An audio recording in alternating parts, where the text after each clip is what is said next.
दोस्तों अभी हमने पढ़ा कि एक ईयर पूरा होने के बाद यानी कि 12 मंथ पूरे होने के बाद बच्चे के अंदर जो फिजिकल डेवलपमेंट है वो किस स्टेज तक का हो जाता है और कैसे कैसे हो जाता है। अब हम इसी में आगे स्टार्ट कर रहे हैं कि आफ्टर द 12 मंथ कि बच्चे के अंदर क्या क्या हमें इम्प्रूवमेंट या फिजिकल डेवलपमेंट देखने को मिलेंगे। तो सबसे पहले इसी स्टेज के अंदर बच्चा जो बेबी होता है, ठीक है, baby learn to stand and take his or her first step. ठीक है, इसी स्टेज में बच्चा जो है वो क्या आगे करेगा कि अपना जो है वो फर्स्ट स्टेप लेगा आफ्टर द 12 मंथ। अभी आफ्टर द 12 मंथ कभी भी हो सकते हैं, 13 मंथ में भी हो सकता है, 14 मंथ में भी हो सकता है, आइदर 15 मंथ में भी हो सकता है। ठीक है, एक जनरल वे में यही बात है कि ये जो है एक जनरल पैटर्न है जो कि सभी के अंदर जो है वो इस स्टेज पर आकर के पूरा हो जाता है, कंप्लीट हो जाता है। ठीक है, सिमिलरली बच्चा जो है वो यहाँ पर जो है वो चलना स्टार्ट करता है, बिगिन टू वॉक। ठीक है, लेकिन वॉक कैसे करेगा, वो स्ट्रेट करेगा। ठीक है, स्ट्रेट वॉक करेगा, स्ट्रेट वॉक कहते हैं। अब ये मतलब सीधा चल पाएगा बच्चा। अब बच्चे के अंदर जो है ना बहुत सारे जो है, जैसे हम बैकवर्ड भी चल लेते हैं, आगे पीछे तुरंत ही अपने आप को कंट्रोल करके दाएं भी मुड़ जाएंगे आसानी के साथ, बाएं भी मुड़ जाएंगे आसानी के साथ में। ठीक है, अगर पीछे चलने को कहेंगे तो आप पीछे भी चल लेंगे आसानी के साथ। लेकिन सिमिलरली अगर बच्चा जो है वो आगे चलना शुरू करेगा तो बच्चे को आगे ही चलेगा, लेकिन वो पीछे चलने में बड़ी दिक्कत होती है, उसको बैकवर्ड नहीं चल पाता है वो।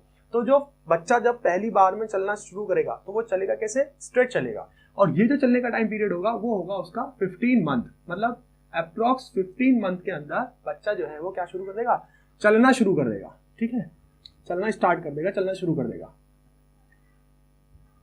फिर बच्चा इसी स्टेज के अंदर आकर के, इसी स्टेज में मतलब फिजिकल डेवलपमेंट में वॉकिंग बैकवर्ड, बच्चा पीछे चलना शुरू कर देगा। ठीक है, वॉकिंग बैकवर्ड, बैकवर्ड मतलब पीछे की ओर चलना। पीछे की ओर चलने से क्या मतलब है,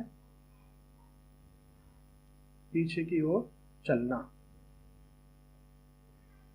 ये किस स्टेज में होगा, ये होगा आपका 18 मंथ में। ठीक है, 18 मंथ में बच्चा जो है, जैसे आपने देखा होगा बच्चे जो है वो जब चलना स्टार्ट करते हैं, जब फिजिकल डेवलपमेंट होता है बच्चे के अंदर, जब पहली बार वो चलते हैं तो बच्चा आगे की तरफ चल रहा है, आगे की तरफ जब चलना शुरू करता है तो वो 15 मंथ है। लेकिन बच्चा बैकवर्ड का मतलब ये है कि अपने आप को टर्न करके लेफ्ट और राइट और पीछे की तरफ को भी क्या हो सकता है, आसानी के साथ में चल सकता है। जैसे पीछे की तरफ हो, जैसे आप आगे चल रहे हैं उसी तरीके से जब पीछे की तरफ को चलेंगे तो ये पीछे की तरफ को चलना होगा।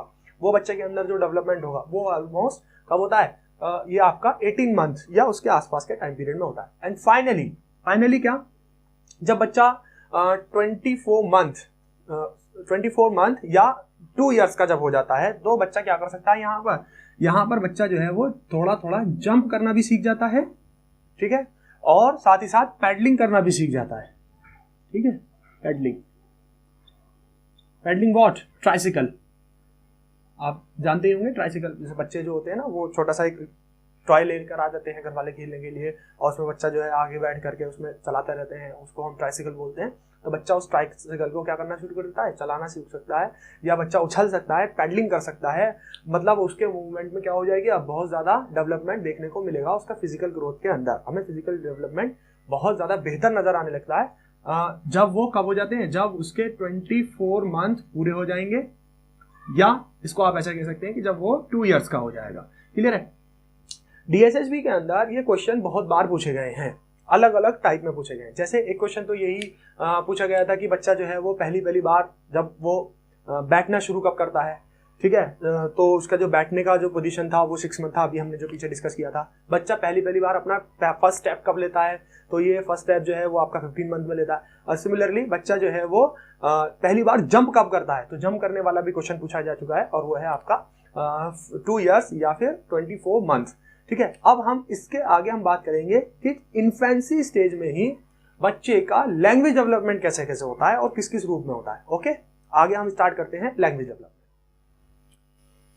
तो दोस्तों अब हम स्टार्ट करेंगे यहाँ से लैंग्वेज डेवलपमेंट, कि बच्चे के अंदर इन्फेंसी स्टेज के अंदर लैंग्वेज डेवलपमेंट कैसे कैसे होता है। जैसे आपने सुना होगा कि बच्चा जो है बैबलिंग करता है, बच्चा कोइंग करता है, बच्चा कोई भी रैंडम साउंड बोलता है, बच्चा अलग अलग तरीके की आवाज़ें निकालता है, अलग अलग आवाज़ों से जो है वो अपने पेरेंट्स के साथ में लोगों के साथ में कनेक्ट करने की कोशिश करता है। तो ये जो अलग अलग साउंड्स, अलग अलग नाम जो दे रखे हैं वो लैंग्वेज डेवलपमेंट के अंदर आते हैं। अब हम करेंगे कि लैंग्वेज डेवलपमेंट में बच्चे का लैंग्वेज डेवलपमेंट किस किस स्टेज में, मीन्स किस किस टाइम में कितना कितना हो जाता है या क्या क्या हो जाता है, देखते हैं। तो सबसे पहले हम कर रहे हैं बात कि लैंग्वेज डेवलपमेंट होता है बच्चे का, ठीक है, लैंग्वेज डेवलपमेंट, ठीक है, लैंग्वेज डेवलपमेंट। तो लैंग्वेज डेवलपमेंट में मतलब हिंदी में कहते हैं इसको भाषाई विकास या भाषा का विकास, ठीक है, भाषा विकास, ठीक है। तो भाषा विकास में सबसे पहले बच्चे का जो विकास होगा, डेवलपमेंट होगा, वो बच्चा करता है क्यूइंग। आपने सुना होगा ये वर्ड बहुत बार, क्यूइंग करता है बच्चा। क्यूइंग का मतलब बच्चा बहुत एक नॉर्मल साउंड, एक रैंडम साउंड निकालता है कूं करके, और ऊं करके जो आवाज होती है उसको क्यूइंग बोलते हैं, ठीक है। हिंदी में भी इसका यही नाम है, क्यूइंग करेगा बच्चा। और क्यूइंग जो होता है उसका टाइम पीरियड होता है 2 to 3 मंथ, कि 2 से लेकर के 3 मंथ में बच्चा क्यूइंग करना सीख जाता है। अच्छा, क्यूइंग के साथ में एक बात ये याद रखने वाली है यहाँ पर कि बच्चे का जो क्यूइंग करने का जो साउंड होगा वो होंगे हमारे कौन से वाले साउंड, वॉवेल साउंड्स, मतलब वॉवेल साउंड्स होंगे सिर्फ यहाँ पर इस टाइम पीरियड में।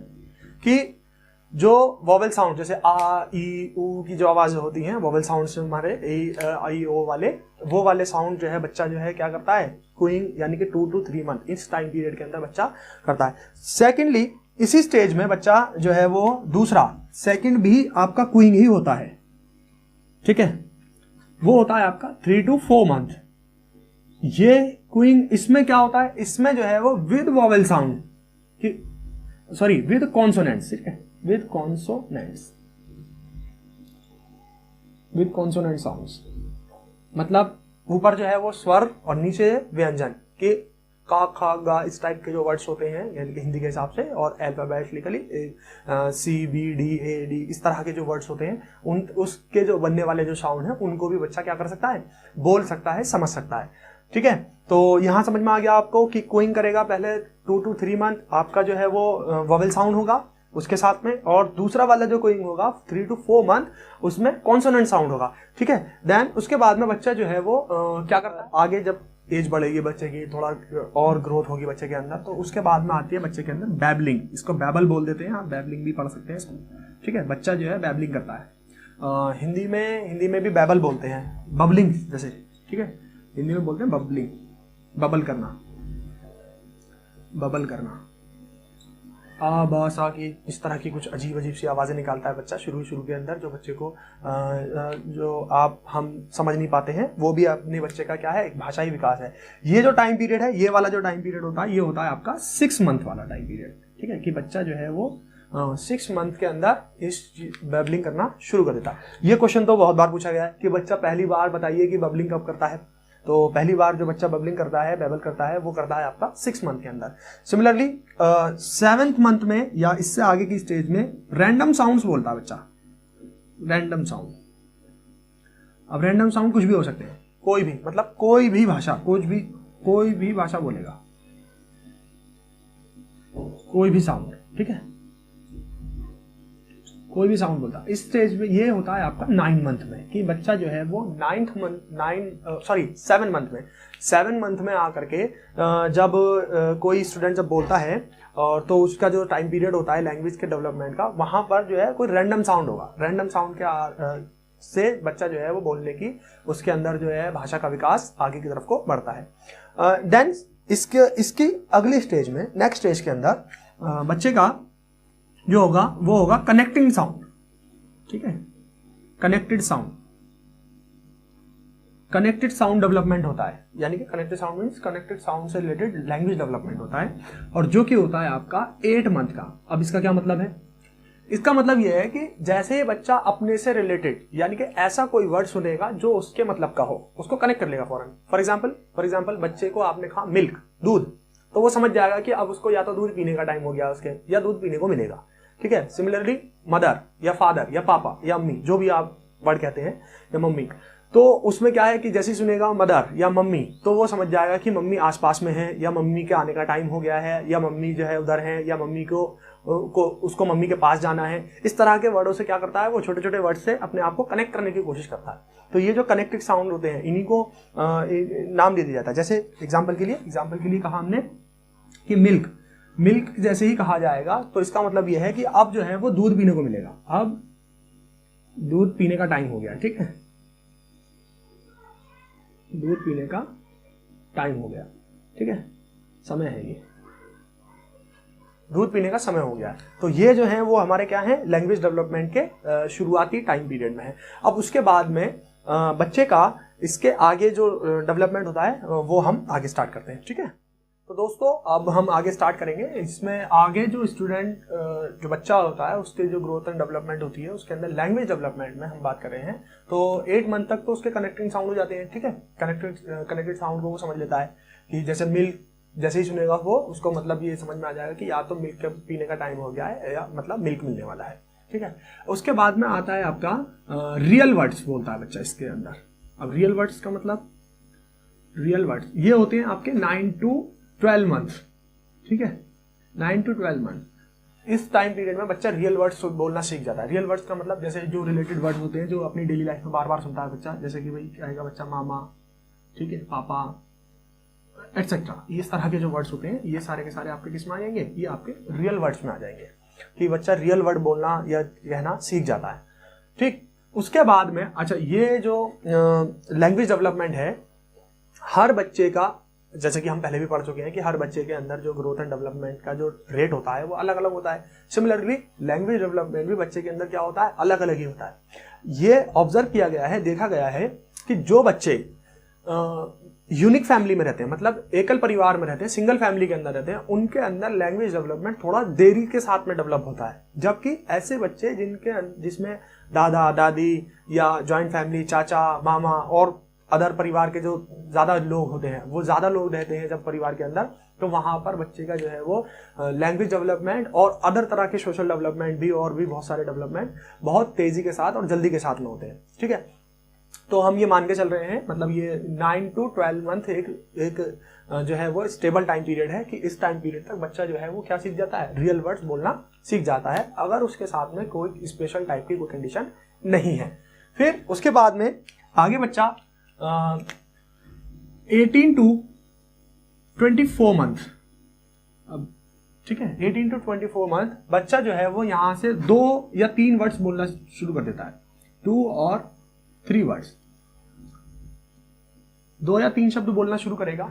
अब 2 या 3 शब्द बोलना शुरू करता है तो जैसे मामा दूध, पापा काम, ठीक है, इस तरह का आपने देखा होगा बच्चे अक्सर इस तरह के वर्ड्स बोलते हैं कि भाई मामा दूध, ठीक है, तो और फिर कहेगा कि भाई पापा काम। तो इसका क्या मतलब है, इसका मतलब यह है कि बच्चा जो है वो दो वर्ड्स वाले, 3 वर्ड्स वाले शब्दों को या सेंटेंसेस को बोल सकता है। अब ये क्वेश्चन पूछा गया था आपका यूपी के अंदर, यूपी टेट के अंदर, कि ये जो बच्चा 2 वर्ड या 3 वर्ड जो पूछता है कि उनको क्या कहते हैं, तो इसको बोलते हैं हम लोग टेलीग्राफिक स्पीच। क्या कहते हैं हम इसको, टेलीग्राफिक स्पीच। टेलीग्राफिक स्पीच कहते हैं इसको, कहा गया है इसको टेलीग्राफिक स्पीच। अब टेलीग्राफिक स्पीच मतलब आपने जैसे पढ़ा होगा टेलीग्राम या टेलीग्राफ होता था ना, पहले भेजते थे, कम वर्ड्स में ज्यादा चीजों को डिस्क्राइब करने की कोशिश करना।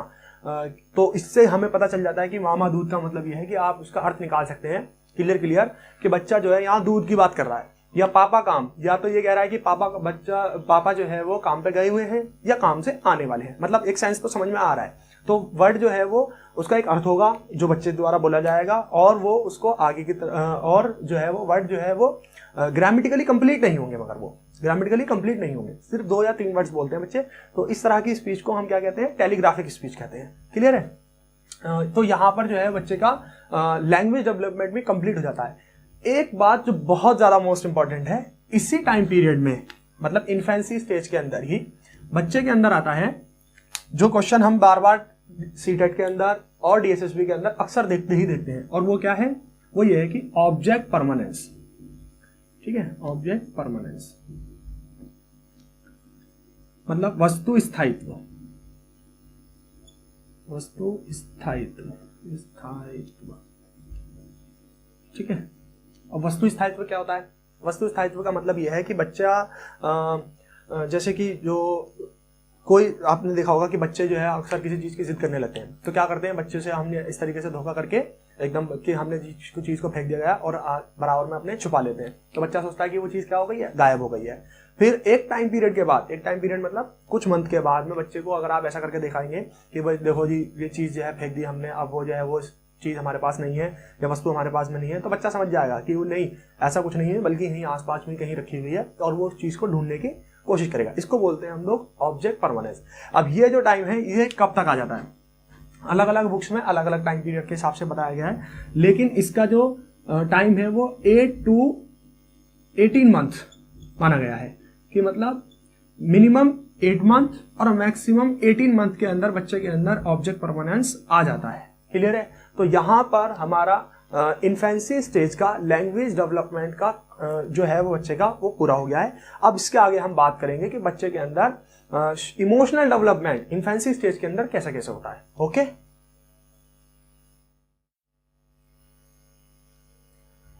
तो दोस्तों अब हम इसमें आगे करेंगे कि बच्चे के अंदर इमोशनल डेवलपमेंट इन्फेंसी स्टेज के अंदर कैसे कैसे होता है। तो सबसे अब हम इसके अंदर देखेंगे इमोशनल डेवलपमेंट, इमोशनल डेवलपमेंट, ठीक है। इमोशनल डेवलपमेंट को हम हिंदी में कहते हैं भावात्मक विकास, ठीक है, कि बालक का भावात्मक विकास कैसे कैसे होगा, या भावात्मक विकास के अंदर बच्चे के अंदर क्या क्या प्रोसेस, पहले कौन कौन से इमोशंस डेवलप होते हैं और फिर कौन कौन से इमोशंस बाद में डेवलप होते हैं। तो इसके अंदर जो है वो इसी स्टेज के अंदर हम देखेंगे कि जो 2 to 3 मंथ इस स्टेज में बच्चा जो है सबसे पहली बार सोशल स्माइल करता है अपना, ठीक है। सोशल स्माइल, सोशल स्माइल का क्या मतलब है? सोशल स्माइल का मतलब ये है कि पहली बार इसमें बच्चे का मुस्कुराना भी तो इमोशन ही है, तो पहली बार में बच्चा जो है वो क्या करना शुरू करता है, स्माइल करना शुरू करता है इस टाइम पीरियड के अंदर। मतलब इस time period means 2 to 3 month के अंदर बच्चा पहली बार में क्या करेगा, स्माइल करेगा, पहली बार इमोशन शो करेगा अपने 2 से लेकर के 3 मंथ के अंदर, ठीक है।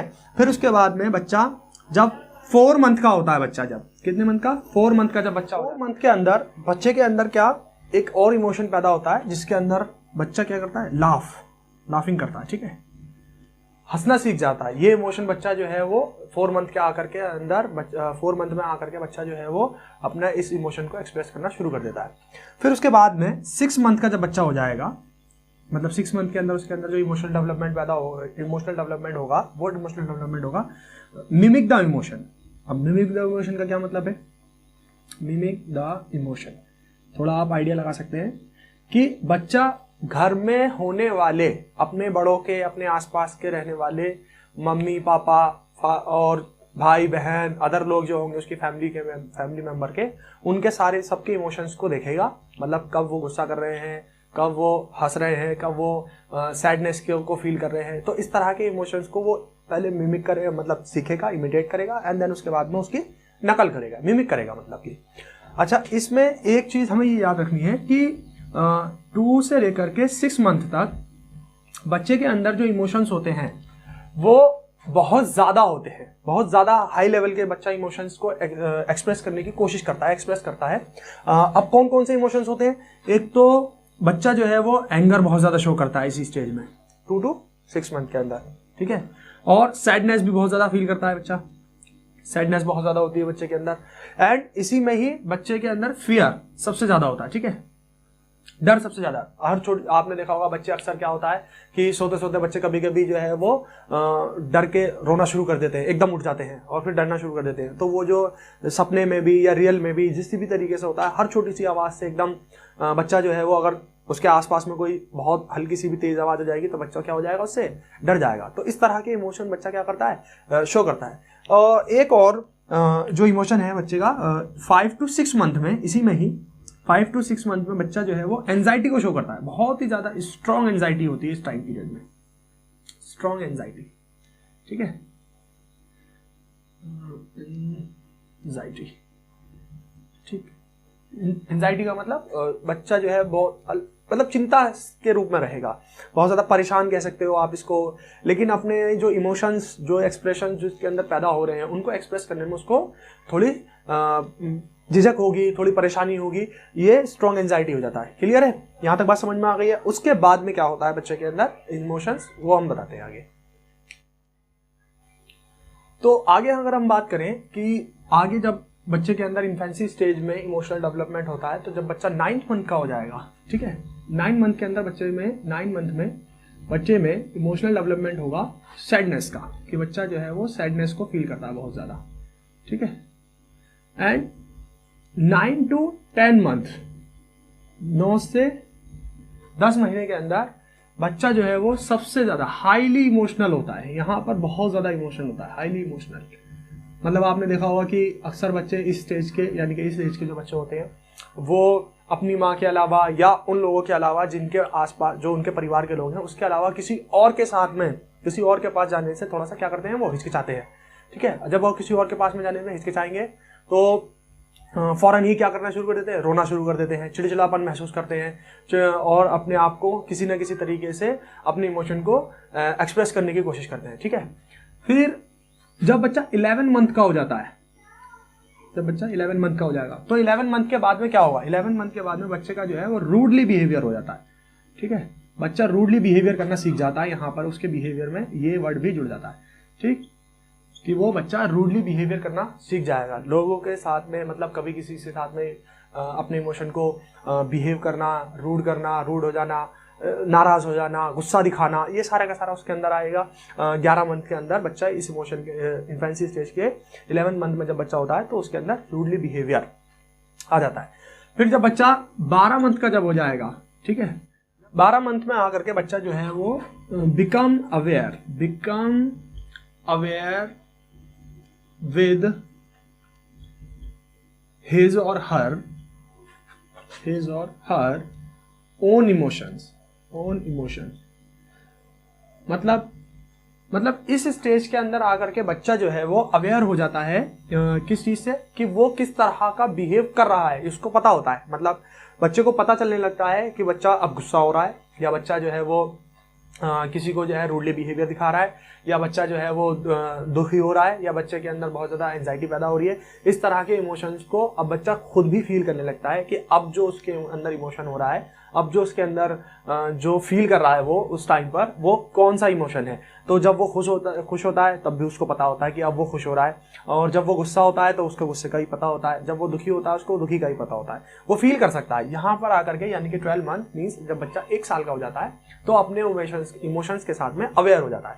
क्लियर है? देन फिर उसके बाद में 15 से लेकर के 18 मंथ तक, 15 to 18 मंथ के अंदर बच्चा जो है बहुत ज़्यादा क्या हो जाएगा, फ्रस्ट्रेटेड हो जाएगा, फ्रस्ट्रेटेड हो जाएगा।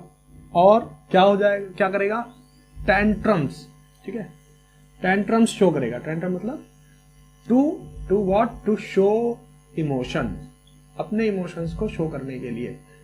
टेंट्रम मतलब बहुत ज़्यादा चिड़चिड़ापन महसूस करेगा। टेंट्रम का मतलब है नखरे दिखाना, कि नखरे दिखाया करेगा हर चीज़ पे, जो उसको पसंद नहीं है रूठ जाया करेगा, नाराज़ हो जाया करेगा बच्चों से, मतलब अपने फैमिली मेम्बर्स के साथ में। तो बच्चे के साथ में ये बिहेवियर हमें देखने को अक्सर मिलता है अपनी फैमिली में, अपने लोगों में, अपने घर परिवार में हम